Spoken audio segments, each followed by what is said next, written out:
digital space, mostly, at least initially, about how to frame advertising on this space, and otherwise how best to engage the consumer on this space. I want to give a few brief examples here of how the humanistic approach helped me to talk about the meaningful dimensions of the new digital technologies, devices, and spaces, and as well to provide you with a bit of discussion of how Google is beginning to try and leverage a few basic ideas they gleaned from the studies. The second project in this series is called Visual Storytelling in the Digital Space, and I just kind of brought it here with me. It's kind of a door stopper thing. It makes me feel secure to just carry it with me.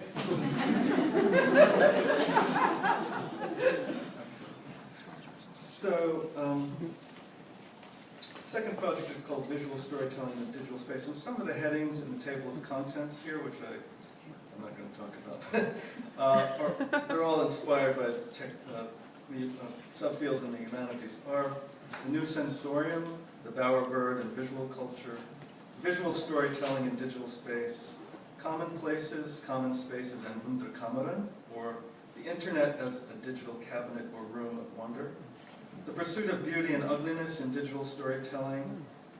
Another chapter is from popular to personal, the relationship between commercial and personal imagery. There's an entire section on the evolving cultural meanings of YouTube, which the YouTube people were interested in. And from this long list, Google authored a white paper and presentation that they took on the road that illustrated 4 basic ideas. And I'm going to talk about that here. Those 4 ideas today.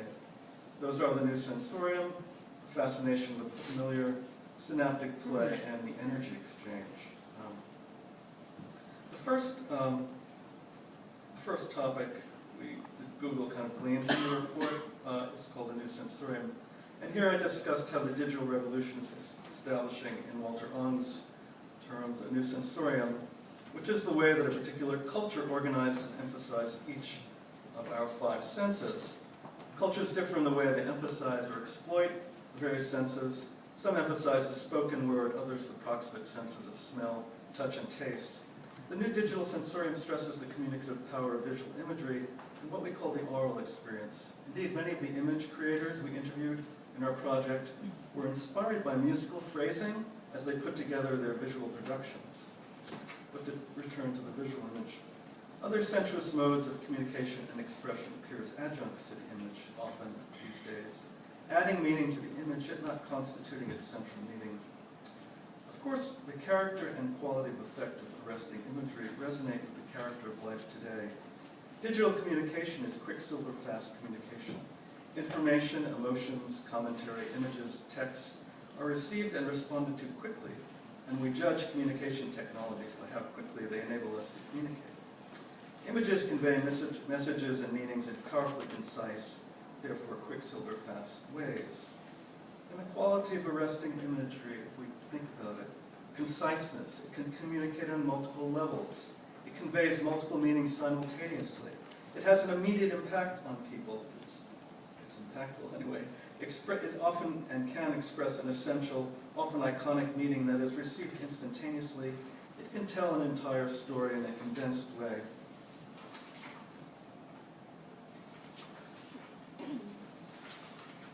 Yet, the arresting image can be as much about the slowness of evocation as it is about speed. It can also enable people, if they so choose, to immerse themselves in the meanings, experiences, and events an image represents.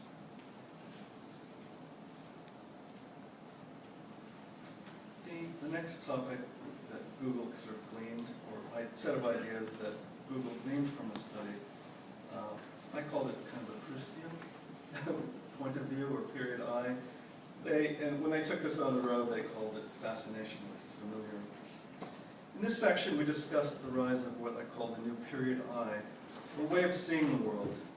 One of the things we did in our anthropological study was consider the meaning of photo editing apps and programs on the digital space, and what that phenomenon told us about the rise of a period I, and of a new way of understanding commonplaces, common events, common experiences.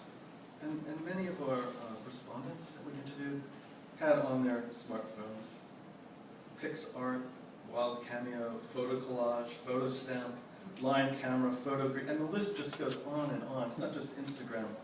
It just struck us in our interviews and from viewing our respondents' own visual productions that people now seem much more tuned to the visual possibilities offered by everyday life and everyday places. In fact, the backdrop of many of the pictures on social media sites such as Facebook, Twitter, or on Instagram feeds can be described as commonplaces. Some of the commonplaces of contemporary digital visual culture are, of course, scenes of weddings, birthday parties, family gatherings, children's first attempts at some activities, depictions of clubs, restaurants, bars, concerts, pictures of restaurant foods, which we all know about. In this section, we argued that technology has enabled people to begin to understand something of the true significance of the commonplace. In fact, giving them what we call the more Proustian perspective on the everyday. In classical rhetoric, a commonplace was thought of as a topic heading or talking point that expressed specific, often stereotypical sets of ideas and arguments. The analogy is that the commonplaces of digital visual culture express meaning, send messages, make arguments or points, reveal attitudes about a whole range of topics. The images are rhetoric about lives, about how people see themselves. These visual images reveal lives and feelings, often, it's very interesting to me, by representing the places and events that people and the social groups to which they belong, or life stage to which they belong, or their social class or ethnic group, find meaningful. The places in which and through which they live out their lives. And I was going to show a bunch of commonplaces, but we have some technical difficulties. The computer crashes every time I talk between the various documents, so maybe I could show you kind of the commonplace in a kindergarten classroom. And I have a bunch of others. But this deck is too heavy to keep lifting, so. So, as the new visual culture develops, people are indeed discovering profound things about commonplaces. They're discovering that commonplaces are dwelling places of the self, of spirit and identity. And just for this kindergarten classroom, the person who shared this imagery on Facebook said, "My family that works back home in Ohio or friends from high school, they're not going to be able to walk by that building where I teach kindergarten. They don't know what it looks like. They just know that I work in a school. They know that I'm in a kindergarten classroom. But this picture helps give them more of a concrete idea of something that I do daily, and something that's a big part of my life now. In this instance, this is something that is a very concrete representation of me." Sometimes the objective is to portray oneself as a visual poet of the everyday, of the commonplace. And in many ways, in this sense, popular visual imagery has a Proustian quality. It seeks to open our eyes to the meaning of everyday things, to see whole worlds of meaning in a picture of a garden, or a bar, or a concert, or wedding, or the schoolroom that one teaches in, as Proust perceived the universe of meaning and memory in the simple Madeleine cookie. Here's a picture fooled around with on Instagram by a kind of Don John type from Queens, and he really tried to capture the feeling and the spirit of this common garden, not far from his house. And this guy said, kind of a 20-year-old, said this about his new photographic mindset and about the way he looks at the world now. "I have never done photography in my life until Instagram, to be honest. To add to that, I never thought of stuff like this. I didn't really care. I was that guy who just took photos of myself at my friends, But then Instagram opened up like a new world for me. It made me like, no, I'm not going to go out there and buy like an expensive camera. That's not really me. But I do go out now and say, hey, maybe let me take a picture of this. Oh, this is cool. I never thought of it. It just opened up a new perspective for me." So, what did Google kind of do with this?